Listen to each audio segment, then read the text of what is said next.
Class थोड़ा abruptly disconnect हो गया था, पता नहीं किस लिए।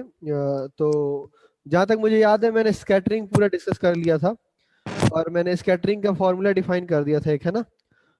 स्पेशली हम लोगों ने स्कैटरिंग पढ़ रहे थे, तो स्कैटरिंग में मैंने एक d sigma by d omega define किया था, जो कि तुम्हारा sine square of some k1 alpha आ रहा था, है ना, k1 डेल्टा आ रहा था, इस टाइप से आ रहा था। यहाँ पे एक फोर, इस टाइप से एक कोई फैक्टर आ रहा था, है ना। यहाँ पे कोई कांस्टेंट होगा जो मैं भूल गया हूँ, तुम्हारी कॉपी में होगा। ठीक है, तो हमने इसको कैलकुलेट करने की कोशिश की थी, तो डी सिग्मा इक्वल टू क्या होगा, simply integral D sigma equal to sine square k1 delta D omega.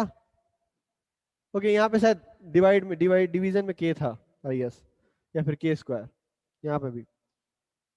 तो इसका वॉल्यूम इंटीग्रेशन होगा डी ओमेगा, मतलब डी थीटा, और डी फाई में इंटीग्रेशन होगा। तो ये जब हम ये k की वैल्यू हमने एज्यूम की थी, जब तुम्हारा पोटेंशियल वेल है जो, वेट, पोटेंशियल वेल में हमने ये मेजर किया था कि जो वी नॉट होता है माइनस वी नॉट, ये आता है तुम्हारा 35 मेगा इलेक्ट्रॉन वोल्ट, ठीक है ना, मेगा इलेक्ट्रॉन वोल्ट। तो इसकी ई से वैल्यू से, ई की वैल्यू से हम के की वैल्यू निकाल सकते हैं, क्योंकि तुम्हारा के क्या होता है, under root of E minus 2m e/h²। तो के की वैल्यू मिल जाएगी, और इसकी को इंटीग्रेशन को सॉल्व करोगे तुम, तो तुम्हें वैल्यू मिलती है कुछ 4.6 इंटू 10⁻⁻24 सेंटीमीटर स्क्वायर, या फिर इसको तुम लिख सकते हो 4.6 बार्न्स। ठीक है, बार्न्स को हम बी से लिखते हैं, ठीक है ना। ये तुम्हारा मेजर्ड वैल्यू आ रहा था थियोरेटिकली, जो हम लोग कैलकुलेशन किए थे। उसके अलावा जब तुम एक्सपेरिमेंटली मेजर कर रहे थे, तो एक्सपेरिमेंटली तुम्हें यही सेम चीज जो सिग्मा है, इस सिग्मा की वैल्यू मिल रही थी 20 पॉइंट समथिंग, ठीक है, बार्न्स। एग्जैक्ट वैल्यू मुझे याद नहीं है, और मेरे पास वो नोट्स अभी है नहीं। तो ये इतना डिफरेंस आ रहा है, इसको कॉम्पनसेट करने के लिए हमने थ्योरी क्या दी थी, मतलब मैं डिस्कस किया था एक्चुअली, लेकिन शायद डिस्कनेक्ट हो गए थे हम लोग। तो हुआ होता क्या है कि हम लोग क्योंकि हमारे पास दो टाइप के स्टेट्स होंगे, जैसे हमने ड्यूट्रॉन में भी कंसीडर किया था, कि तुम्हारे पास या तो स्पिन पैरेलल अलाइंड होंगे, या फिर एंटी पैरेलल अलाइंड होंगे, ठीक है। तो इस केस में तुम्हारे पास तीन केसेस बनते हैं, -1 स्पिन होगी, 0 होगी, या फिर 1 होगी, और इस केस में केवल 0 बनता है। ठीक है, तो इसको हम लोग बोलते हैं सिंगलेट स्टेट, और इसको बोलते हैं ट्रिपलेट। ठीक है, तो ट्रिपलेट स्टेट, तो ये दोनों स्टेट अलग अलग होती है, और हमने ये देखा था कि ड्यूट्रॉन के केस में, क्योंकि तुम्हारा यही वाला पॉसिबल होता है, ट्रिपलेट स्टेट बनती है, सिंगलेट बनती नहीं कभी। हमेशा जो न्यूक्लियस होते हैं वो पैरेलल अलाइंड होते हैं, जबकि ये वाला स्टेट एग्जिस्ट नहीं करता ड्यूट्रॉन के केस में। ओके, और दूसरी बात यह है कि अगर ये दो स्टेट है, तो दोनों स्टेट में स्कैटरिंग भी डिफरेंट होगी। तो हम लोग इन दोनों का कंसीडर करते हैं, तो सिग्मा टोटल इक्वल्स टू होगा तुम्हारा सिग्मा, मान लो ये टोटल है, एक triplet plus sigma singlet. Okay, तो ये कंसीडर जब करते हैं, तो हम लोग क्या बोलते हैं कि ये जो मेजर्ड वैल्यू है, ये तुम्हारी आ रही है 20, और ये जो हमने मेजर की है, ये केवल हमने ट्रिपलेट के लिए मेजर की है, तो ट्रिपलेट की वैल्यू यहाँ रख लेते हैं, और इससे हमें सिंगलेट की वैल्यू मिल जाती है, जो कि अक्रॉस, सॉरी, ये तुम्हारा एग्जैक्टली ऐसे नहीं होगा, क्योंकि तुम्हारा स्टेट्स है वो इस टाइप से होते हैं डिफाइन, कि तुम्हारा जो ट्रिपलेट है वो 3 स्टेट है, और ये 1 है, टोटल 4 हो गया, तो इसकी प्रोबेबिलिटी 3/4 होगी, और इसकी 1/4, तो यहाँ पे आ जाएगा 3/4, और यहाँ पे आ जाएगा 1/4। ओके, तो ऐसे जब वैल्यूज रखोगे, तो तुम्हें सिग्मा एस की वैल्यू मिल सकती है, जो कि तुम थ्योरेटिकली प्रिडिक्ट कर सकते हो, बट नेचुरली ये एग्जिस्ट करता नहीं कहीं, मतलब बाउंड स्टेट। तो इससे हमें ये मिलता है कि जो तुम्हारा न्यूक्लियर पोटेंशियल है, वो कहीं कहीं ना कहीं स्पिन डिपेंडेंट है। ओके, तो हमें अभी तक न्यूक्लियर जो प्रॉपर्टीज पता चली हैं, उसको हम लोग लिस्ट आउट करते हैं। ये स्कैटरिंग यही तुम्हारा खत्म होता है, ये तुम्हें एक्चुअली सिग्मा निकालना होगा, और सिग्मा को तुम्हें शो करना होगा कि ट्रिपलेट और सिंगलेट के लिए अलग अलग इंडिविजुअल्स, जो तुम्हारा सरफेस क्रॉस सेक्शन है वो अलग अलग होता है। ये तुम्हारा सिग्मा तुम्हारा सरफेस क्रॉस सेक्शन है, स्कैटरिंग क्रॉस सेक्शन। ओके, तो ये तुम्हारी वैल्यूज मेजर्ड है, इसको तुम कंपेयर करके दिखा सकते हो कि ट्रिपलेट और सिंगलेट के लिए अलग अलग वैल्यूज आती हैं। इसका मतलब ये है कि न्यूक्लियर फोर्सेस होंगे जो वो स्पिन डिपेंडेंट होंगे। ओके, तो मैं सारी न्यूक्लियर जो फोर्सेस ऑफ न्यूक्लियर फोर्सेस की प्रॉपर्टीज लिस्ट आउट कर रहा हूँ, और उनको हम लोग डिस्कस करेंगे कि कैसे, क्यों हम लोग इस कंक्लूजन पे पहुंचे हैं। ठीक है,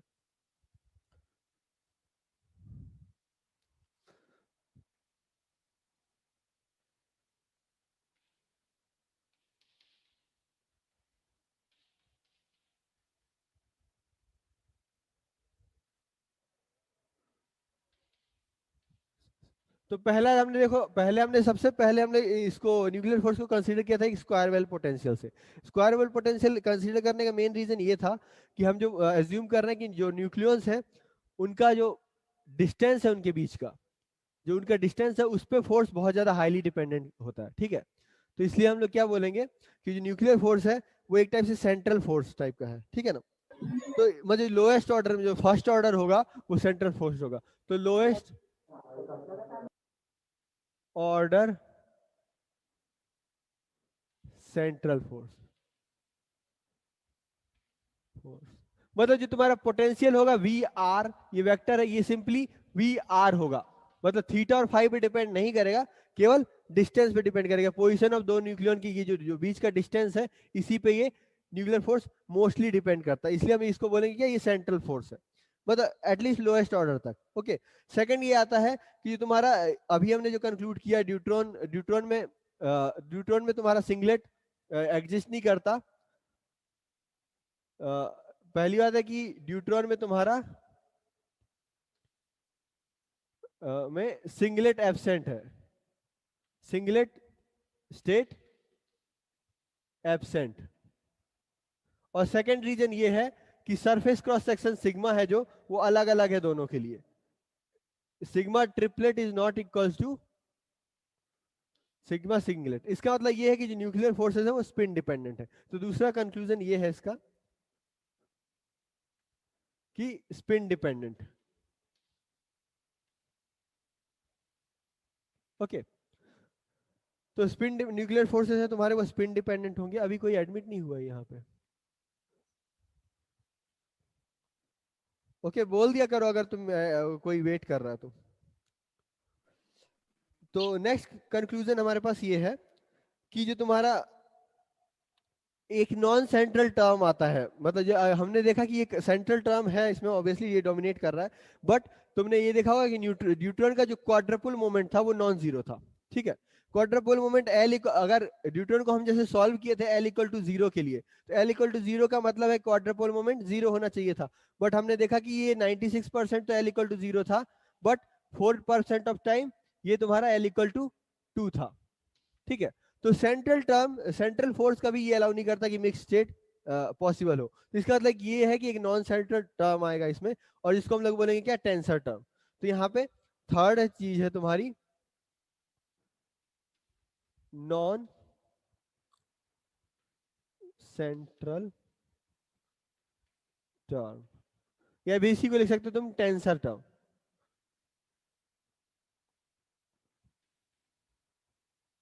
तो एक टेंसर टर्म आता है न्यूक्लियर फोर्सेज में, तो ये हमारी थर्ड नोटिसेबल प्रॉपर्टी है। फोर्थ क्या है कि जो न्यूक्लियर फोर्सेज अभी तक हमने जो भी डिस्कस किया, हमने कभी ये डिस्कस नहीं किया कि प्रोटॉन है कि न्यूट्रॉन है, ठीक है। इसका और हम लोग की न्यूक्लियर प्रॉपर्टीज मैच कर रही हैं विदाउट तुम्हें रियलाइजिंग कि ये प्रोटॉन है या न्यूट्रॉन है, केवल न्यूक्लियन कंसीडर करने से ये प्रूफ हो रहा है। तो इसका मतलब हम एक कंक्लूजन पे ये पहुंचते हैं कि तुम्हारा जो न्यूक्लियर फोर्स है वो चार्ज सिमेट्रिक है, चार्ज सिमेट्रिक।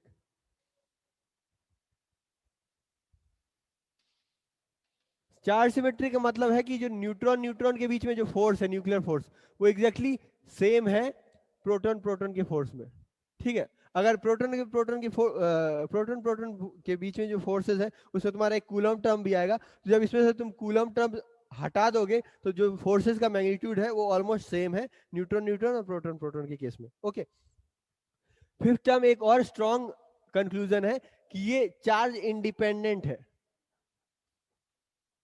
Charge independent.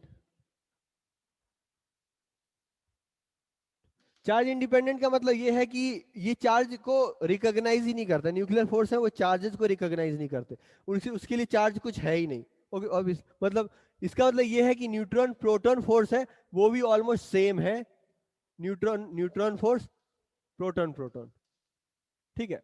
तो इस चार्ज सिमेट्री का मतलब ये था कि न्यूट्रल है तो भी चार्ज सेम रहेगा और पॉजिटिव है तो दोनों के बीच में चार्ज सेम रहेगा। लेकिन चार्ज इंडिपेंडेंट का मतलब ये है कि वो चार्ज को देखेगा ही नहीं, और ये टोटली इंडिपेंडेंट है चार्ज के, न्यूक्लियर फोर्सेस। ओके, तो ये दो स्टेटमेंट बहुत कंक्लूसिव है। सिक्स्थ स्टेटमेंट ये है कि जो स्ट्रॉन्ग न्यूक्लियर फोर्सेस है वो बहुत शॉर्ट डिस्टेंस पे रिपल्सिव हो जाते हैं, ठीक है। repulsive at very short distance.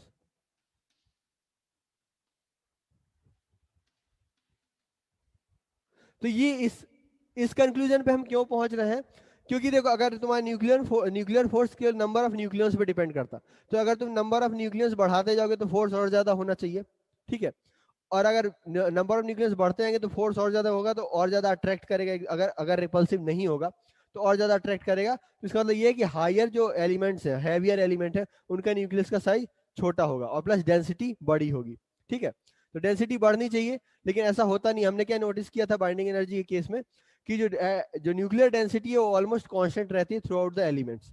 इसका मतलब ये है कि एट सम पॉइंट कोई एक रिपल्सिव फोर्स जनरेट होता होगा, जिसकी वजह से कि जो न्यूक्लियस है वो इतने डेंसिटी उनकी बढ़ नहीं पाती। तो इसका मतलब ये कि शॉर्ट डिस्टेंस पे न्यूक्लियर फोर्स रिपल्सिव होने चाहिए, ओके।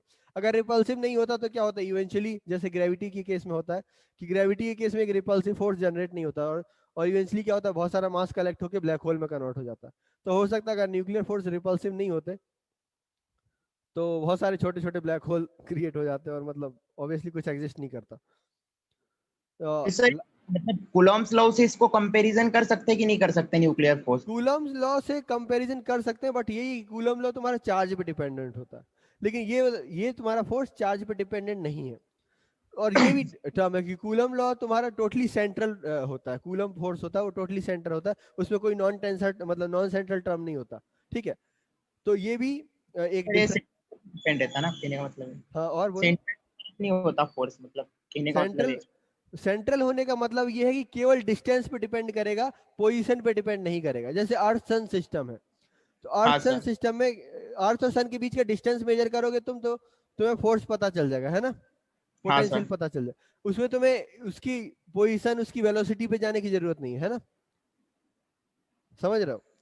तो उसका मतलब ये ठीक है। स्पेस में अर्थ कहीं हाँ। भी है उससे फर्क नहीं पड़ता, बस उसके एंगुलर पोजीशन में फर्क नहीं पड़ता, उसकी बस डिस्टेंस में फर्क पड़ता है ना। तो इस चीज को हम सेंट्रल टर्म बोलते हैं, और अच्छा इसी मतलब सर क्लासिकल में आवाज अप्लाई कर सकते हैं कहने, किसमें? क्लासिकल के जो रूल हैं वो न्यूक्लियर फोर्स पे अप्लाई कर सकते हैं, मतलब उस नॉट तरीके से एग्जैक्ट, कंपैरिजन कर। मतलब जैसे तुम्हारा कूलॉम टर्म है वो भी सेंट्रल होता है, और वहां पे हम क्वांटम मैकेनिक्स लगाते हैं ना, हाइड्रोजन एटम सॉल्व करने के लिए हम quantum mechanics wave equation solve करते हैं, लेकिन फिर भी वहां पे तुम्हारा जो टर्म है वो सेंट्रल होता है, ठीक है।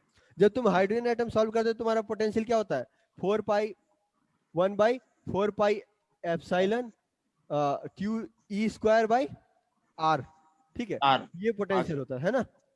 तो ये यस सर। आर, जो आर है देखो यहाँ पे, ये डिस्टेंस है, ये वेक्टर नहीं है, ओके।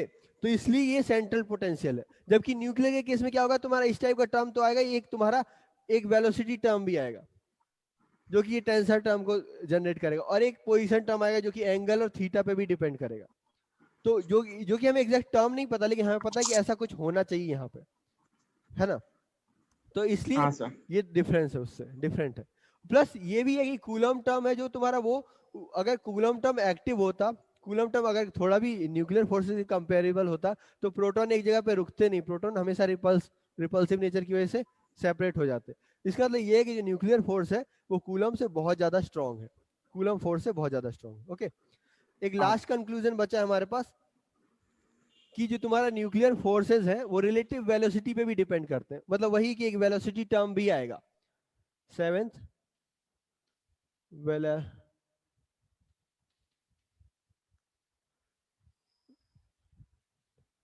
ओके। तो ये रिलेटिव वेलोसिटी पे भी डिपेंड करेगा, अगर दो न्यूक्लियन की रिलेटिव वेलोसिटी या रिलेटिव जो मोमेंटम है उस पे भी तुम्हारा न्यूक्लियर फोर्सेस डिपेंड करते हैं। इसका इसका मतलब बेसिस हमारे पास अभी हमने स्टडी नहीं किया, लेकिन ये एक प्रॉपर्टी लिख लो, इसको हम ज्यादा स्टडी भी नहीं करेंगे, ओके। तो ये 7 कंक्लूजन है, और सातों को अंडरस्टैंड करने के लिए हमें एक मैथमेटिकल स्ट्रक्चर चाहिए, एक फ्रेमवर्क चाहिए। जैसे हमारे पास हाइड्रोजन एटम में तुम्हें सबसे पहले पता होगा कि सबसे पहले लोगों ने देखा कि जो एटम एटम है उसमें इलेक्ट्रॉन एक मतलब रिवॉल्व कर रहा है, लेकिन एनर्जी लूज नहीं कर रहा है। फिर तुम्हारा जो स्पेक्ट्रम आया, जो बार्मर सीरीज, ये लाइमन बार्मर, ये सब स्पेक्ट्रम मिले तुम्हें, उसको एक्सप्लेन करने के लिए बोर ने एक मॉडल दिया, बोर मॉडल सेलेक्ट हुआ, फिर उससे हमें क्वांटम मैकेनिक्स मिला, जो कि एक ऑब्जर्वेशन से तुम्हारा मैथमेटिकल थ्योरी आई। सेम चीज हम यहाँ करना चाहते हैं, हमने हमारे पास ये सारे ऑब्जर्वेशन है, इससे हमें एक मैथमेटिकल थ्योरी देना, हमें एक पोटेंशियल गैस करना जो कि न्यूक्लियस को एक्सप्लेन कर पाए, ठीक है। तो उसको स्टडी करने के लिए हम यहाँ तक तो सक्सेसफुल है कि हम ड्यूट्रॉन के केस में सक्सेसफुल है, हमने एक पोटेंशियल गेस किया स्क्वायर वेल पोटेंशियल, और उससे हमने सॉरी स्फेरिकल वेल पोटेंशियल, और उससे हमने चीजें एक्सप्लेन की। सेम स्कैटरिंग में भी ट्रू है, लेकिन जैसे ही हम हायर ऑर्डर पे जाते हैं, नंबर ऑफ न्यूक्लियस जैसे ही बढ़ना शुरू होते हैं हमारे पास, वैसे ही वो पोटेंशियल फेल होने लगते हैं और हमें मतलब इवन इम्पॉसिबल हो जाता है चीजों को सॉल्व करना। तो हम लोग क्या चाहते हैं कि हम लोग एक इजियर मेथड अडॉप्ट करते हैं कि जो हमारे पास ऑलरेडी सॉल्व पोटेंशियल है, ठीक है, उनको कंसीडर करते हैं, ऑलरेडी सॉल्व मॉडल्स हैं उनको कंसीडर करते हैं और उनसे देखते हैं कि क्या हम इसको फिट कर सकते हैं इसमें। ठीक है, तो हम ऐसे मॉडल्स डिस्कस करेंगे जो हम लोग पहले पढ़ चुके हैं और उनसे चीजों को एक्सप्लेन करने का कोशिश करेंगे। तो मेरा पॉइंट ये था कि कि हम लोग जो अभी तक जो नोन मेथड्स है स्क्वायर वेल पोटेंशियल और ये सब, इससे हम लोग 2 पार्टिकल से ऊपर नहीं जा सकते, हीलियम से ऊपर नहीं जा सकते, उससे ज्यादा चीजें एक्सप्लेन नहीं कर सकते। ठीक है, ड्यूट्रॉन तक एक्सप्लेन कर सकते हैं, उससे ज्यादा नहीं कर सकते। तो अब जैसे मान लो कि तुम्हें पोटेंशियल बिल्ड करना ही है, तो तुम कैसे पोटेंशियल बिल्ड करोगे? तुम देखोगे ऑब्जर्वेशन क्या है तुम्हारे पास और उसको गैस करना शुरू करोगे। तो सबसे पहले मान लो कि मैं ये पोटेंशियल कंसीडर कर रहा हूं कि तुम्हारे पास, हाँ सबसे पहले एक ये देख लो कि तुम्हें मतलब रिजल्ट क्या चाहिए। तो रिजल्ट ये चाहिए हमें कि तुमने देखा होगा बाइंडिंग एनर्जी के केस में क्या होता है कि कुछ एटम्स ज्यादा स्टेबल होते हैं दूसरों से। जैसे तुम अगर बाइंडिंग एनर्जी देखो तो यहाँ पे हाइड्रोजन यहाँ पे है, हीलियम यहाँ पे है, हीलियम क्या लिथियम फिर नीचे आ जाता है, बेरिलियम, और जैसे तैसे फिर नियोन के पास फिर ऊपर चढ़ता है। तो ऐसे ऐसे ये जिग होते रहता है। ठीक है, तो ये जिग होता है मतलब कुछ एटम्स एक दूसरे से ज्यादा स्टेबल है, तो इनका हम नंबर निकालते हैं। ये ठीक है। इवन सेपरेशन एनर्जी कंसीडर करोगे, सेपरेशन एनर्जी मतलब अगर एक प्रोटॉन को बाहर निकालना है या एक न्यूट्रॉन को निकालना है तो कितनी एनर्जी देनी पड़ेगी। तो तुमने ये नोटिस करोगे कि फॉर अ गिवन मतलब जैसे हाइड्रोजन का नीचे होता है लेकिन हीलियम का बहुत ज्यादा होगा, फिर बाकी सबका नीचे होगा लेकिन नियॉन का बहुत ज्यादा होगा, फिर आर्गन का बहुत ज्यादा होगा। ये धीरे धीरे डिक्रीज होता है, लेकिन ये एक कुछ नंबर से कुछ एटम्स है वो ज्यादा स्टेबल है, उनका अगर प्रोटॉन को इजेक्ट कराना है तो ज्यादा एनर्जी देनी पड़ेगी। तो हम लोग क्या नोटिस करते हैं, इनका एटॉमिक मास क्या है, एटॉमिक नंबर क्या है। ठीक है, तो उससे हम पैटर्न एक निकालते हैं। तो हमें ये पैटर्न मिलता है कि एक मैजिक नंबर्स मिलते हैं। ठीक है, मैजिक नंबर्स, मैजिक नंबर्स क्या है? तुम्हें बस सिंपली एक नंबर्स मिलते हैं जैसे 2, 8, 20, 30 समथिंग, भूल गया मैं, 28, 28, 50, 82। हाँ 82 और 126। ओके, तो ये मैजिक नंबर मिलते हैं। मतलब अगर न्यूक्लियन का नंबर इनमें से कोई है, नंबर ऑफ न्यूक्लियस अगर इनमें से कोई है तो वो न्यूक्लियस ज्यादा स्टेबल होता है। ठीक है, और अगर इससे थोड़ा डिफरेंट है तो अलग होता है। तो हम लोग इस चीज को कंसीडर कर सकते हैं, तुम किससे? एटॉमिक मॉडल से। एटॉमिक मॉडल क्या बोलता है हमारा? जब एटॉमिक मॉडल तुम लोग प्रेडिक्ट करते हो तो हम लोग क्या बोलते हैं कि इलेक्ट्रॉन्स है वो डिफरेंट सेल्स में है, और पीरियोडिक टेबल तुम्हारी ऐसी ऑर्गेनाइज होती है कि अगर जब सेल कंप्लीटली फिल्ड है तो एटम ज्यादा स्टेबल होगा। ठीक है, और सेल अगर हाफ फिल्ड है तो जो आउटर इलेक्ट्रॉन है, जो वैलेंस इलेक्ट्रॉन है, वो न्यूक्लियर प्रॉपर्टीज में मोस्टली कंट्रीब्यूट करेंगे। तो हम सेम मॉडल से इसको रिप्रोड्यूस करना चाहते हैं। तो हम भी क्या बोलेंगे कि जैसे मान लो सिंपल, अगर जैसे सोडियम का एग्जाम्पल ले रहा हूँ, तो सोडियम में क्या होता है, आउटर मोस्ट सेल में एक सिंगल इलेक्ट्रॉन होता है, और सोडियम के जस्ट पहले क्या आता है, नियॉन। तो नियॉन में क्या होता है, टोटली फिल्ड होते हैं। ठीक है, तो नियॉन केमिकली बहुत इनर्ट होता है, एक्टिव नहीं होता, और जो सोडियम है उसका most of the chemical properties outer most electron पे डिपेंड होती है। ठीक है, तो सेम चीज हम न्यूक्लियस में डिफाइन करेंगे कि एज्यूम करेंगे, और इसको हम लोग बोलेंगे सेल मॉडल, क्योंकि ये तुम्हारा एटॉमिक सेल मॉडल से आता है। तो न्यूक्लियर सेल मॉडल या फिर सेल मॉडल। सेल मॉडल का एजम्पशन क्या होगा तुम्हारा कि तुम्हारे जो wait,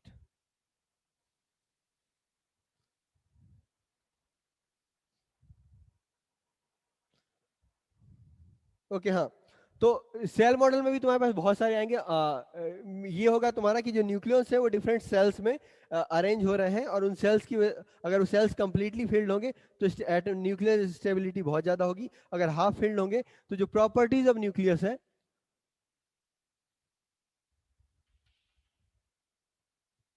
of nucleus will be dominated by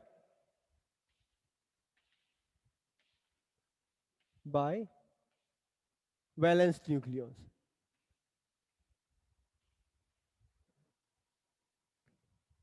ठीक है, तो इसका मतलब ये है कि जो बैलेंस न्यूक्लियन होंगे, आउटर मोस्ट न्यूक्लियन होंगे, उन पे ही न्यूक्लियर प्रॉपर्टीज डिपेंड करेगी। तो इसमें भी एक हम लोग एक बहुत स्पेसिफिक मॉडल कंसीडर करते हैं। तो सबसे पहले मान लो कि पोटेंशियल क्या होगा तुम्हारा, पोटेंशियल गैस करते हैं। तो सबसे मान लो कि तुम स्क्वायर स्फेरिकल वेल लेना चाहते हो। सबसे पहला कंसीडर है स्फेरिकल वेल। तो स्फेरिकल वेल किस टाइप से दिखता है तुम्हारा?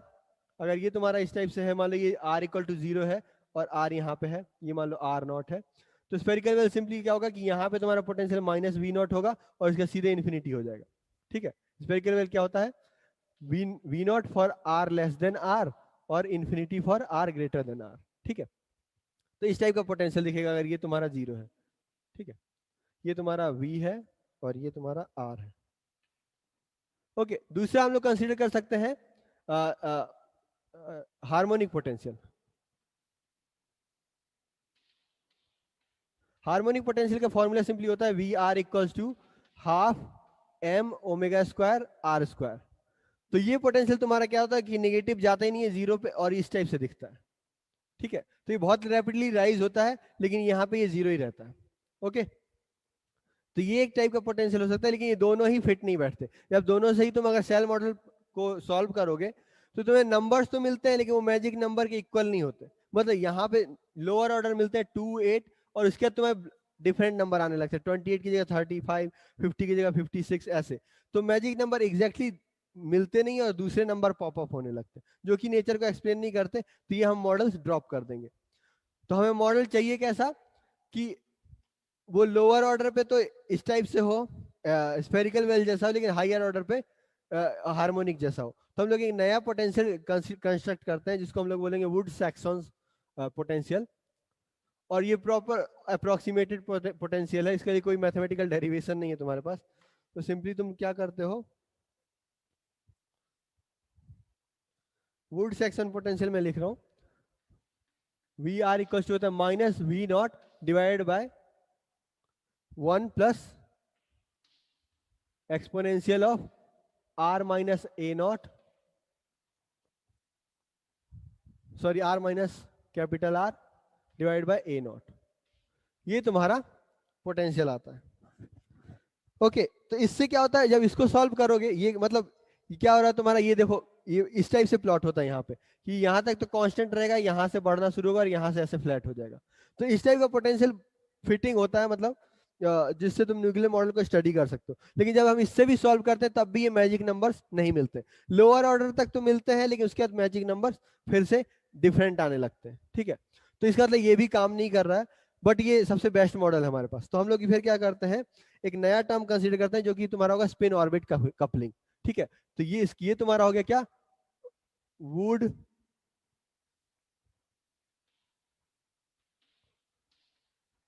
Saxon potential. और इसके साथ हम लोग क्या कंसीडर करते हैं, plus spin orbit coupling, plus spin orbit coupling. Okay, तो ये पोटेंशियल लोअर ऑर्डर पे काम कर रहा था लेकिन हायर ऑर्डर पे मैजिक नंबर्स नहीं आ रहे थे, दूसरे नंबर्स आ रहे थे। तो हम जब भी स्पिन ऑर्बिट कपलिंग कंसीडर करेंगे तो हम लोग एक टर्म यहाँ ऐड करेंगे, कोई कांस्टेंट प्लस एस एल। ठीक है, एक कांस्टेंट मान लो कि जी एस एल। ठीक है, स्पिन ऑर्बिट कपलिंग। तो इससे क्या होगा कि ये जैसे हम लोग ऐड करते हैं तो हमें एग्जैक्ट मैजिक नंबर्स मिलना शुरू हो जाते हैं, एटलीस्ट 126 तक, 126 तक। ठीक है, और इसके आगे एलिमेंट एग्जिस्ट नहीं करते।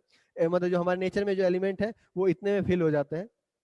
तो एग्जैक्ट हमें एनर्जी लेवल्स मिलते हैं और विथ परफेक्ट स्प्लिटिंग के साथ, जो मतलब जो तुम्हारा अलग अलग स्पिन है वो स्प्लिट होने चाहिए एनर्जी लेवल्स में।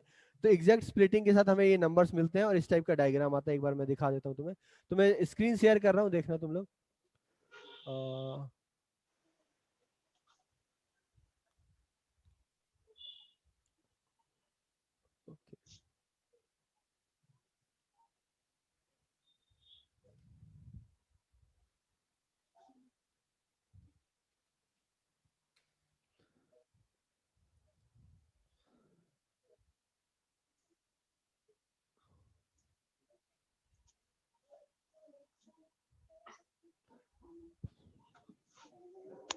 ये दिख रहा है, सबको दिख रहा है ये इमेज?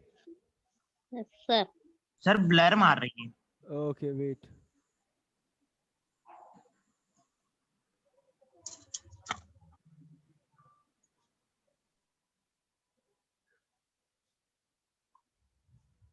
ये भी ब्लर है क्या?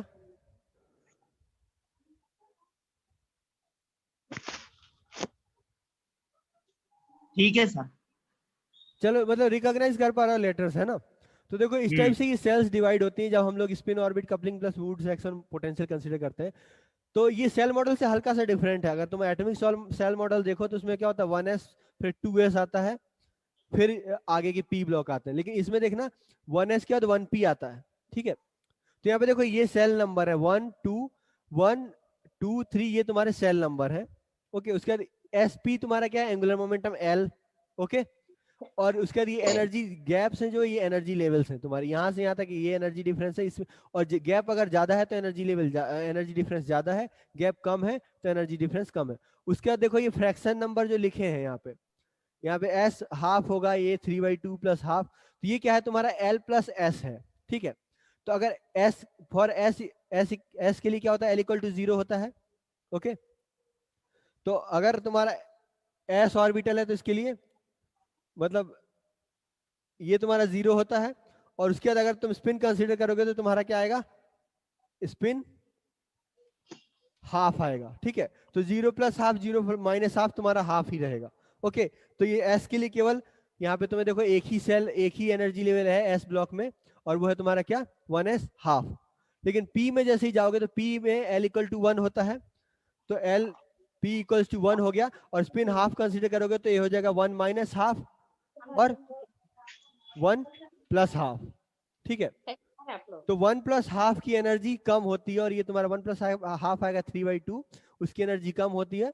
और 1 माइनस हाफ होता है, उसकी एनर्जी ज्यादा होती है, और वो आता है p1/2, ठीक है? तो ये p1/2 आएगा तुम्हें, और ये p3/2 आएगा। ऐसे ही तुम और आगे जाओगे तो तुम्हें डी ब्लॉक मिलेगा, और डी ब्लॉक में तुम्हारा डी में l इक्वल टू 2 होगा। अगर plus half minus half consider करोगे तो 5/2 नीचे मिलेगा और 3/2 ऊपर मिलेगा, ठीक है? और उसके बीच में तुम्हारा 2s आ जाता है, ठीक है? 2s हाफ उसके बीच में आ जाता है। तो तुम जब फिलिंग करोगे तो तुम्हें ये ऑर्डर ध्यान रखना होगा, और इसी हिसाब से तुम न्यूक्लियस को फिलिंग करोगे। ओके, एक और चीज याद रखना होगा कि न्यूट्रॉन और प्रोटॉन अलग अलग कर लो और उनको अलग अलग फिल करो, ठीक है? जैसे तुम्हारे पास मान लो कैल्शियम है, तो कैल्शियम का एटॉमिक मास 40 है, 20 प्रोटॉन्स है, 20 न्यूट्रॉन्स है। तो तुम पहले 20 न्यूट्रॉन्स जीरो से फिलिंग शुरू करो, उसको जहां तक होता है होने दो। उसके न्यूट्रॉन्स के फिलिंग करने के बाद प्रोटॉन को फिर से जीरो से शुरू करो और फिर से फिल करो। ओके, तो इस टाइप से फिलिंग होती है, मतलब न्यूट्रॉन की अलग फिलिंग, प्रोटॉन्स की अलग फिलिंग, उनका बीच में कोई रिलेशन नहीं होता। ओके, तो हम लोग एग्जांपल्स डिस्कस करेंगे। तो इसमें हम लोग क्या करेंगे, ये सेल मॉडल है इसमें मैजिक नंबर प्रोड्यूस होते हैं, और प्लस देखोगे कि मैजिक नंबर अगर कंप्लीटली फील्ड है तो एटम ज्यादा स्टेबल है, और प्लस अगर नहीं है फील्ड तो एटम उतना स्टेबल नहीं है। उसके अलावा एक और कंडीशन आती है, ठीक है? मैं स्क्रीन शेयर ऑफ कर रहा हूं, ठीक है? ये बस याद रखना तुम लोग। तो कंडीशन ये होती है कि सेल मॉडल में हमारा लिंक नहीं भेजा है, पता नहीं, सोचा होगा डुअल फाइल। ये होता है कि जब भी तुम्हारे सेल मॉडल सबसे works for odd number of nucleons, ठीक है? जब भी तुम्हारे पास ऑड नंबर ऑफ न्यूक्लियस होंगे सेल मॉडल परफेक्टली वर्क करता है, ठीक है? इवन नंबर के लिए उतना अच्छा वर्क नहीं करता। क्यों? क्योंकि तुम्हारा हम लोग सेल मॉडल का कंसीडरेशन क्या है कि जो लास्ट अनपेयर्ड इलेक्ट्रॉन होगा, इसमें क्या होगा, last unpaired nucleon will define all the properties. Okay, तो क्या होता है कि जब भी तुम्हारे पास ऑड नंबर ऑफ न्यूक्लियस होंगे तो कोई ना कोई एक अनपेयर्ड न्यूक्लियन बचेगा, और हम लोग का अजम्पशन ये है कि वो अनपेयर्ड न्यूक्लियन ही सारी प्रॉपर्टीज डिफाइन करेगा, जैसे spin, angular momentum, parity, magnetic moment, quadruple moment, ये सारी चीजें वो लास्ट अनपेयर्ड न्यूक्लियन ही डिफाइन करेगा, और जितने भी पेयर्ड है उनको हम लोग इग्नोर कर देंगे, ठीक है? और ये वर्क करता है जब भी तुम्हारे पास ऑड नंबर ऑफ न्यूक्लियस होते हैं। तो जैसे सबसे पहला एग्जांपल डिस्कस करते हैं हम लोग, मान लो लिथियम। लिथियम सबसे सिंपलेस्ट है। ओके, तो लिथियम के केस में क्या होगा, लिथियम में कितने 7 न्यूक्लियॉन्स हैं, 7 में से 3 प्रोटॉन्स हैं और 4 न्यूट्रॉन्स हैं। तो यहाँ पे देखो Z इक्वल टू 3 है, N इक्वल टू 4 है। इसको फिलिंग करना हमें पता है, Z अलग फिल करेंगे, N अलग फिल करेंगे। तो सबसे पहले क्या आएगा, S हाफ S1/2। S1/2 में हम 2 न्यूक्लियर, पहले मान लो प्रोटॉन न्यूट्रॉन फिल करते हैं क्योंकि इवन है, सारे पेयर होंगे तो न्यूट्रॉन कंट्रीब्यूट कुछ नहीं करेगा। तो 2 न्यूट्रॉन फिल कर रहे हूँ, ये तुम्हारे 2 न्यूट्रॉन हो गए, मैं हॉलो सर्किल रखा हूँ। उसके उसके बाद आएगा तुम्हारा क्या, P3/2 है ना। तो P3/2 में भी 2 न्यूक्लियन आ जाएंगे, तो ये तुम्हारे न्यूट्रॉन फिल होगा और सारे पेयर्ड हैं, ये कुछ कंट्रीब्यूट नहीं करेंगे। बचा कितना, प्रोटॉन। तो प्रोटॉन फिल करने के लिए मैं इनको सॉलिड करते जाऊंगा, ठीक है। तो फिर से S हाफ में 1 प्रोटॉन, 2 प्रोटॉन और थर्ड प्रोटॉन यहाँ पे आएगा, ठीक है। तो ये थर्ड प्रोटॉन अनपेयर्ड है। ओके, तो थर्ड प्रोटॉन अनपेयर्ड है, यही सारी प्रॉपर्टी डिफाइन करेगा। तो सबसे पहले हम लोग स्पिन देखते हैं, न्यूक्लियर स्पिन क्या होगा, I ऑफ Li। तो यहाँ पे देखो इसका स्पिन क्या है, 3/2, तो इसका स्पिन होगा 3/2। पैरिटी देखते हैं, पैरिटी क्या होगा, तो पैरिटी किस पे डिफाइन होता है, पैरिटी इक्वल टू होता है क्या, पैरिटी इक्वल टू होता है -1 टू पावर L। और P के लिए L क्या होता है 1, तो -1 टू पावर 1 क्या होगा -1। तो पैरिटी होगी इसकी नेगेटिव माइनस। ओके, तो हम लोग ऐसे इसको रिप्रेजेंट करते हैं, -3/2 या फिर 3/2 माइनस। तो ये तुम्हारा माइनस साइन क्या देगा, पैरिटी, और ये तुम्हारा देगा क्या, न्यूक्लियर स्पिन। ओके, तो न्यूक्लियर स्पिन होता है 3/2 और पैरिटी होगी नेगेटिव। अब एक्सपेरिमेंटली अगर तुम मेजर करोगे तो ये लिथियम के लिए करेक्ट है। लिथियम का तुम्हारा पैरिटी नेगेटिव होता है या फिर ऑड पैरिटी होता है और न्यूक्लियर स्पिन 3/2 ही आता है। ओके, एक और एग्जांपल डिस्कस करते हैं थोड़ा बड़ा सा, जैसे लेट्स से मैग्नीज, मैग्नीज नहीं सॉरी मैग्नीशियम। तो ये मैं मिटा रहा हूं,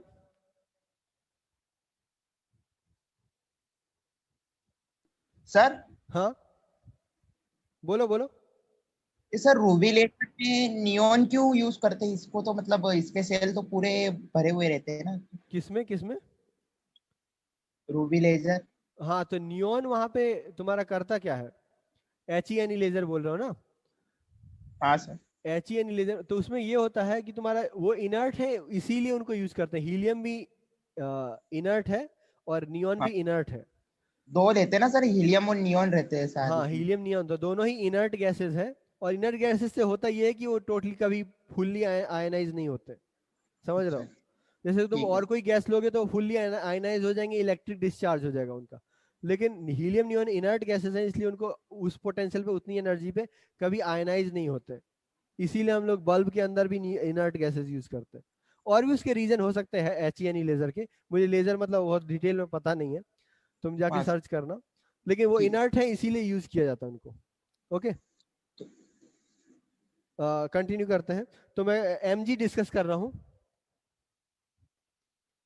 तो Mg में तुम्हारा क्या होता है, टोटल 25 न्यूक्लियॉन्स होते हैं और इसमें से 12 प्रोटॉन्स होते हैं।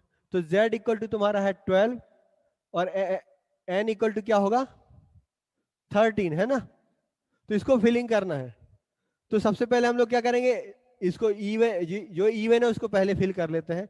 तो मान लो तुम्हारा ये Z है तुम्हारा 12 है, तो सबसे पहले S हाफ यहाँ पे आएगा P3/2, फिर आएगा P हाफ, फिर आएगा D 5/2, फिर आएगा 2S, सॉरी ये 1S था, ये सब 1 है, ये 2S हाफ, और फिर आएगा D 3/2। ओके, ऐसे आ रहा है। ये एनर्जी गैप्स बहुत एक्यूरेट नहीं है बट ऐसे ही फिलिंग होगी। तो फिलिंग करते हैं, 2 प्रोटॉन यहाँ पे आ गए, फिर इसमें 4 प्रोटॉन आएंगे क्योंकि टोटल P में 6 आते हैं, P में से इसमें से 4 यहाँ पे आएंगे, 2 यहाँ पे आएंगे, ठीक है। तो 1 2 3 4, 4 2 6 हो गए, 7 8। तो देखो यहाँ मैजिक नंबर कंप्लीट हो रहा है, 2 8 ऐसे, तो 8 हो गए। डी में तुम्हारे टोटल 10 आ सकते हैं, 10 में से क्या होगा 6 यहाँ आएंगे, 4 यहाँ आएंगे, सॉरी 4 यहाँ आएंगे, 1 2 3 4 8 8 4 12 है ना, 1 2 3 4 5 8 9 10 11 12, तो ये total number of protons fill होगा और सारे पेयर्ड है, पेयर्ड है मतलब कपल में है, तो पेयर्ड जब तक होंगे इनका सारे इनका सबका प्रॉपर्टीज कैंसिल आउट हो जाएगा। अब हम लोग न्यूट्रॉन भरना शुरू करते हैं, तो न्यूट्रॉन भरोगे तो उस केस में क्या होगा, इसको सॉलिड करते जाता हूं मैं, टोटल ये 12 होगा तुम्हारे, और ये लास्ट बचा ये अनपेयर्ड है। ओके, तो लास्ट जो 13th अनपेयर्ड न्यूट्रॉन है इसकी वजह से सारी प्रॉपर्टीज डिफाइन होगी। तो स्पिन क्या होगा इसका, कोई बता सकता है स्पिन क्या होगा? कम ऑन, उस्मान बोल रहे हो क्या कुछ? सर डी में यहाँ पे स्पिन क्या है,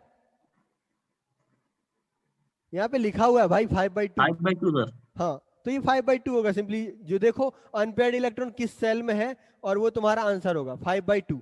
अब पैरिटी कैसे डिसाइड करेंगे, -1 टू पावर एल, एल किससे डिसाइड होगा, एस में है कि पी में है कि डी में है, तो एस का Yes, 0 होता है, पी का 1 होता है, डी का कितना होता है 2, तो Two, -1 टू पावर 2 कितना होगा प्लस, तो यहाँ पे आ जाएगा प्लस या फिर इवन पैरिटी, तो ऐसे डिसाइड होगा तुम्हारा। ओके,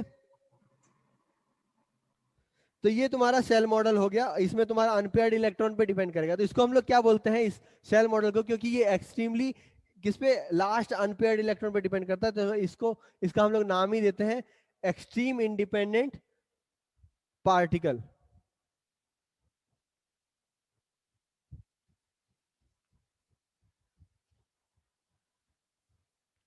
इसको हम लोग बोलते हैं क्या,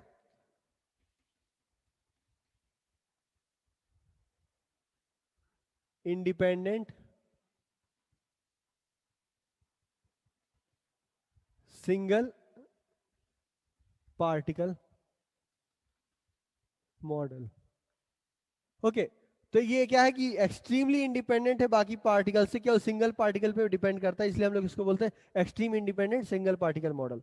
ओके, तो ये हमारे पास एक तो स्पिन और पैरिटी बहुत अच्छे से प्रिडिक्ट करता है, इसके अलावा ये बहुत सेटिस्फैक्टरली मैग्नेटिक मोमेंट और क्वाड्रुपल मोमेंट भी प्रिडिक्ट करता है। ओके, और इसके अलावा ये न्यूक्लियर एक्साइटेशंस को भी बहुत अच्छे से प्रिडिक्ट करता है। उसके लिए मैं एक एग्जांपल डिस्कस करूंगा तुम्हारे साथ। मिरर न्यूक्लियाई जो होते हैं, मिरर न्यूक्लियाई का मतलब होता है जैसे मान लो ऑक्सीजन है और फ्लोरीन है, दोनों के पास ही 17 न्यूक्लियाई है, लेकिन इसमें क्या होता है, ऑक्सीजन के पास 9 ये होते हैं प्रोटॉन होते हैं और इसमें 8 होते हैं, सारी उल्टा बोलती हूँ मैं,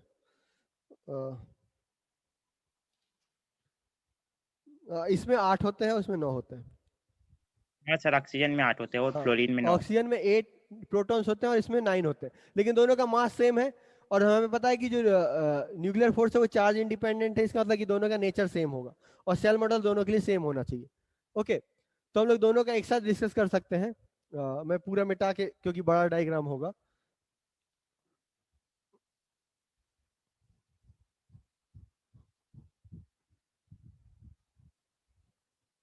तो इस टाइप से आता है तुम्हारा, मान लो कि तुम्हें एक्साइटेशन स्टेट्स डिस्कस करने हैं, ये तुम्हारा एनर्जी है और ये तुम्हारा स्टेट्स होंगे यहाँ पे, ठीक है, तो ये तुम्हारा इलेक्ट्रॉन वोल्ट्स में है या मेगा इलेक्ट्रॉन वोल्ट्स में। ओके, तो सबसे पहले जैसे मान लो ऑक्सीजन है, ये तुम्हारा 8 17 है, और फ्लोरीन है इसका तुम्हारा 9 17 है, तो दोनों ही के केस में मतलब मान लो एक में प्रोटॉन होगा अनपेयर्ड, एक दूसरे में न्यूट्रॉन होगा, इसमें न्यूट्रॉन अनपेयर्ड होगा, इसमें प्रोटॉन अनपेयर्ड होगा, तो मैं केवल उन्हीं को भर रहा हूँ, बाकी तो तुम्हारा 8 मैजिक नंबर है, 8 मैजिक नंबर है तो गायब हो जाएंगे, नंबर ऑफ न्यूट्रॉन्स और नंबर ऑफ प्रोटॉन्स, इसमें नंबर ऑफ प्रोटॉन्स इसमें number of neutrons totally insignificant हो जाएंगे मैजिक नंबर की वजह से, तो इसमें मैं न्यूट्रॉन भर रहा हूँ, इसमें सॉरी इसमें न्यूट्रॉन्स और इसमें प्रोटॉन्स को यहाँ फिल करता है, ठीक है। तो मान लो कि तुम्हारा 1s हाफ में 2 गए, ठीक है, दिख रहा है ना सबको, फिर तुम्हारा 1p 3/2 में 4 गए, कितने 8 हो गए, और बचा एक अनपेयर्ड, वो कहाँ आएगा 1p 1/2 में, तो यहाँ पे एक अनपेयर्ड आएगा। ओके, ये तुम्हारा, तो इसका देखो पैरिटी के स्पिन पैरिटी ग्राउंड स्टेट क्या होगा, ग्राउंड स्टेट होगा तुम्हारा 1/2 और पैरिटी होगी ऑड, ठीक है। तो यहाँ पे हो जाएगा 1/2 माइनस, ओके।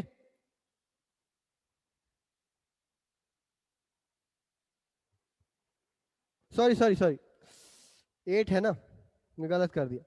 तुम लोग रोकते ही नहीं हो मुझे। यहाँ पे है तुम्हारा 1s हाफ, 1p 3/2, 1p 1/2 और d में आएगा 1d 5/2। तो 8 जो यहाँ पे जो 8 होंगे वो तो पहले ही भरे जाएंगे, और एक अनपेयर्ड यहाँ पे आएगा, ठीक है। तो ये ऑक्सीजन के केस में ये न्यूट्रॉन होगा और फ्लोरीन के केस में ये प्रोटॉन होगा, लेकिन ये अनपेयर्ड कहाँ आएगा, डी में आएगा, ठीक है। और 5/2, तो ग्राउंड स्टेट तुम्हारा जो होगा वो होगा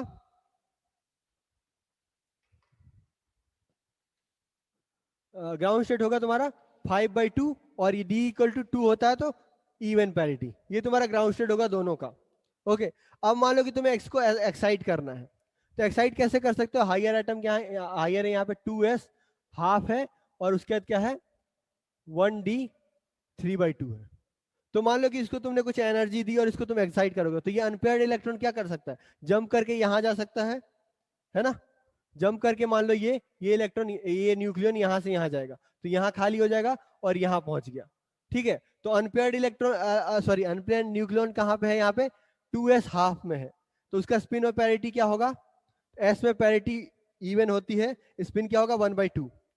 तो इसके लिए एनर्जी कितनी लगी, मान लो कि अप्रोक्सीमेटली 1 मेगा इलेक्ट्रॉन वोल्ट के आसपास लगेगी। तो यहाँ पे जो एनर्जी आएगी इसका तुम्हारा होगा क्या 1/2 प्लस, ओके। तो ये तुम्हारा एक नया एक्साइटेड स्टेट हो गया, ओके। इसके अलावा एक और एक्साइटेड स्टेट मिलता है हमें, वो होता है तुम्हारा कितना 3/2 प्लस, और वो सीधे यहाँ पे मिलता है ऑलमोस्ट 5 इलेक्ट्रॉन वोल्ट के ऊपर। अगर ये तुम्हारा 5 मेगा इलेक्ट्रॉन वोल्ट है तो यहाँ पे तुम्हें एक स्टेट मिलता है 3/2 प्लस, ये हमें एक्सपेरिमेंटली मिलता है। इसको हम एक्सप्लेन कर सकते हैं क्या, तो देखो अगर ये तुम्हारा ये जो डी एलिमेंट, ये अनपेयर्ड इलेक्ट्रॉन है, ये 2s की जगह सीधे यहाँ पे चला जाए, इसमें ना जाके और सीधे यहाँ चला जाए, तो 3/2 आएगा और d प्लस होता है, तो ये वाला, और एनर्जी गैप भी बहुत ज्यादा है, तो ठीक है। तो ये वाला एक्सप्लेन करता है ये। इसके अलावा हमें एक्साइटेड स्टेट मिलता है एक 1/2 माइनस, ठीक है। 1/2 माइनस मिलता है हमें अप्रोक्सीमेटली 3 के आसपास। मान लो ये 2 है, ये 3 है, ये 4 है, तो 3 के आसपास हमें मिलता है 1/2 माइनस। अब 1/2 माइनस कैसे गैस करोगे, मान लो कि ग्राउंड स्टेट तुम्हारा ये है, ग्राउंड स्टेट में तुम्हारा यहाँ पे है। अब 1/2 माइनस तो कहीं है नहीं, अगर 1/2 यहाँ जाएगा तो पैरिटी इवन होगी, ये ऑड है, तो इसमें 1/2 माइनस कैसे आ सकता है। तो देखो हमारे पास ये है कि P 1/2 है, जो यहां से अगर एक न्यूक्लियन जंप करके यहां चला जाए, अगर ये वाला न्यूक्लियन यहां चला जाए, ठीक है, तो ये पेयर्ड हो जाएगा और ये यहाँ पे अनपेयर्ड हो जाएगा। तो इसकी प्रॉपर्टी क्या आती है 1/2 और P माइनस होता है, तो ये तुम्हारा P 1/2 यहाँ पे आ जाएगा, ठीक है। लेकिन इसकी एनर्जी ज्यादा क्यों है, क्योंकि यहाँ पे ये पेयरिंग ब्रेक हो रही है, तो पेयरिंग ब्रेक करने के लिए at least 2 mega electron volt energy लगती है। पेयरिंग ये होता है तुम्हारा पेयरिंग एनर्जी, ओके। तो पेयरिंग एनर्जी से ये 2 मेगा इलेक्ट्रॉन वोल्ट यहाँ पे लेगा और प्लस 1 इलेक्ट्रॉन वोल्ट का ये गैप है, तो अप्रोक्सीमेटली 3 के आसपास तुम्हें ये 1/2 मिलता है, ओके। तो ये भी एक्सप्लेन हो रहा है ऑब्वियसली, है ना। इसके अलावा हमें और क्या मिल सकता है 3/2 माइनस, ठीक है। उसमें क्या होगा कि P, इस P की जगह में यहाँ वाला न्यूक्लियस यहाँ पे जंप करे, ओके। तो उस केस में फिर से यहाँ पे मिलेगा, तो यहाँ पे तुम्हें एक मिलता है 3/2 माइनस, ओके। उस केस में क्या होगा कि ये वाला न्यूक्लियन ना जंप करके ये वाला न्यूक्लियन जंप करे यहाँ पे, ओके। तो इस केस में क्या होगा, ये वाला अनपेयर्ड रह जाएगा यहाँ पे, ये पेयर हो जाएंगे और 3/2 माइनस मिलेगा, ओके। इसके अलावा हमें एक और एक्साइटेड स्टेट मिलता है जो कि ये सेल मॉडल एक्सप्लेन नहीं कर सकता, वो है तुम्हारा कितना 5/2 माइनस, ओके। 5/2 माइनस कैसे आएगा तुम्हारा, 5/2 माइनस तो यहाँ दिख ही नहीं रहा ना, ये D पॉजिटिव है, कहीं भी 5/2 स्पिन है ही नहीं, और 5/2 माइनस बहुत ऊपर जाएगा तुम्हारा, जब तुम्हारा एफ ब्लॉक आएगा तब, और उतना एक्साइटेशन एनर्जी हम दे नहीं सकते। और 5/2 माइनस आता कहाँ, इन दोनों के बीच में, यहाँ पे आता है 5/2 माइनस। ठीक है, दिख रहा है ना सबको? तो 5/2 माइनस यहां जो आता है उसको तुम कैसे गैस करोगे? तो इसके लिए हमें ये मॉडल ऑलमोस्ट इनसेटिस्फैक्टरी होता है, और उसको एक्सप्लेनेशन ये हो सकता है कि अगर मान लो कि हम क्या करें, इसको छोड़ो, उसका एक्सप्लेनेशन ये हो सकता है कि मान लो यहाँ पे न्यूक्लियन है, यहाँ पे यहाँ पे यहाँ पे 4 है, हम क्या करें, इस न्यूक्लियन को लें और इसको यहाँ एक्साइट करें। ठीक है, तो क्या हो जाएगा रिजल्टेंट, ये अनपेयर्ड हो जाएगा, ये अनपेयर्ड हो जाएगा, और यहाँ पे भी एक अनपेयर्ड हो जाएगा। ठीक है, तो 3 अनपेयर्ड न्यूक्लियन हो गए, जबकि हम लोग क्या सिंगल अनपेयर्ड न्यूक्लियन ही कंसीडर करते आ रहे हैं अभी। तो अगर ये 3 अनपेयर्ड न्यूक्लियन को कंसीडर करोगे तब हो सकता है हम इसको एक्सप्लेन कर सकते हैं। ठीक है, तो ट्राई करते हैं एक बार। 3 अनपेयर्ड न्यूक्लियन है, तीनों का आई कितना है, I1 इक्वल्स टू है, मान लो यहां से कंसीडर करते हैं, I1 इक्वल्स टू है half minus I2 equals to है 5/2 प्लस, और उसका है I3 half minus, sorry half plus, ये तुम्हारा I है। L क्या है, इसका है 1, इसका है 2, और इसका है L 3 इक्वल्स टू 0। ओके, ये तुम्हारा L हो गया, पैरिटी तुम्हारी डिसाइड होगी। तो सबसे पहले हम लोग डिसाइड करते हैं स्पिन क्या होगा। तो स्पिन क्या होगा, इनका एडिशन होगा, वो भी कौन सा वेक्टर एडिशन होगा, I1 plus I2 plus I3। ठीक है, तो I1 plus I2 plus I3 exactly होगा क्या, इन दोनों का सबसे मिनिमम क्या होगा, अगर 5/2 में से दोनों माइनस हो जाए तो आ जाएगा 3/2, फिर ऐड करो तो मान लो कि 5/2 में से एक माइनस हुआ, एक ऐड हुआ, तो ये हो जाएगा 5/2, और थर्ड होगा 7/2। ये 3 केसेस बनते हैं। ये 3 केसेस गैस कर सकते हो ना कैसे बनते हैं? अगर तुम क्या करो, क्योंकि तुम्हारा मॉड होता है पॉजिटिव होता है, तो मान लो कि तुम इनमें से किसी एक को पॉजिटिव ले लो, मान लो 5/2 को पॉजिटिव लिया और बाकी 2 को नेगेटिव ले लिया, तो 5/2 माइनस 1/2 माइनस 1/2 3/2 आया। ठीक है, इससे मिनिमम कुछ होगा नहीं। क्यों, अगर तुम माइनस 5/2 लोगे और इसको भी माइनस लोगे और प्लस इसको लोगे तो मॉड होके ज्यादा आ जाएगा। ठीक है, तो ये मिनिमम हो गया तुम्हारा 3/2, 5/2 और 7/2। ओके, ये 3 पॉसिबल स्टेट है। पैरिटी देखते हैं कैसे आएगा। ये तुम्हारा I 3 पॉसिबल स्टेट है। पैरिटी के लिए तुम्हारा क्या होगा, simply -1 to power I1 sorry L1 plus sorry into -1 to power L2 into -1 to power L3। तो L1 तुम्हारा क्या है 1 है, तो यहाँ से -1 आ गया, इंटू ये तुम्हारा 2 है, ये 0 है, तो यहाँ से +1 इंटू +1, तो कितना हुआ -1। तो पैरिटी नेगेटिव आ रही है, तो देखो यहाँ पे नेगेटिव पैरिटी, तो मतलब ये सब में माइनस माइनस होगा। तो ये देखो 5/2 माइनस यहाँ एग्जिस्ट करता है, जो कि तुम्हारा ये स्टेट है ना, एक्साइटेड स्टेट आ रहा है तुम्हारा एक 5/2 माइनस। ठीक है, तो ये सेल मॉडल से हम लोग थोड़ा डेविएट कर रहे हैं, तब जाके ये एक्साइटेड स्टेट एक्सप्लेन हो रही है। तो इसको हम लोग क्या बोलेंगे, कलेक्टिव मॉडल। ठीक है, तो ये क्या हो गया तुम्हारा कलेक्टिव मॉडल। ठीक है, तो कलेक्टिव मॉडल तुम्हारा फिर भी एक्सप्लेन कर सकता है चीजों को, लेकिन कलेक्टिव मॉडल में हमें और चीजें डिस्कस करनी पड़ेंगी। तो इसमें मैं तुम लोग को एक और एग्जांपल डिस्कस करूंगा कल, और उसके अलावा हम लोग ये पढ़ेंगे कि सेल मॉडल को और कैसे मॉडिफाई कर सकते हैं। अभी कोई ज्वाइन किया, आयुष गोस्वामी। ओके, ठीक है, तो कलेक्टिव मॉडल तुम्हारा ज्यादा एप्लीकेबल हो सकता है सेल मॉडल का, और कलेक्टिव मॉडल में और सेल मॉडल के अलावा भी बहुत सारे आते हैं, जैसे लिक्विड ड्रॉप मॉडल है, और भी 2